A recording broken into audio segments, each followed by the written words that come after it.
मराठी मातीत ज्याने केला ग निमिकावा, तो एकच होता माझ्या जिजाऊचा छावा. सांभाळले तिने सर्वांना प्रेमाने, स्वराज्य उभे राहिली त्यांच्याच आशीर्वादाने.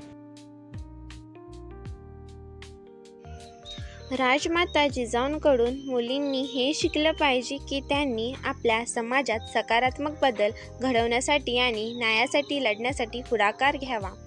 जिजाऊंनी स्त्रियांना स्वतःचे महत्त्व जाणून दिले.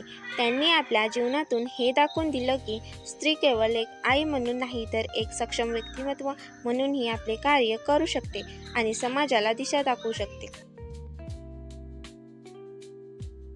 असेच सावित्रीबाई फुले पण होत्या. त्या जात आणि लिंगावर आधारित भेदभाव आणि अन्यायकारक वागणूक नाहीशी करण्यासाठी त्यांनी काम केले.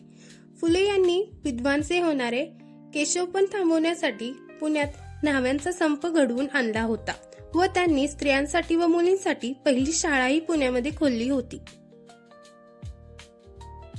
ताराबाई शिंदे ह्या पण महाराष्ट्रातील एक स्त्रीवादी लेखिका व सत्यशोधक समाजाच्या कार्यकर्त्या होत्या.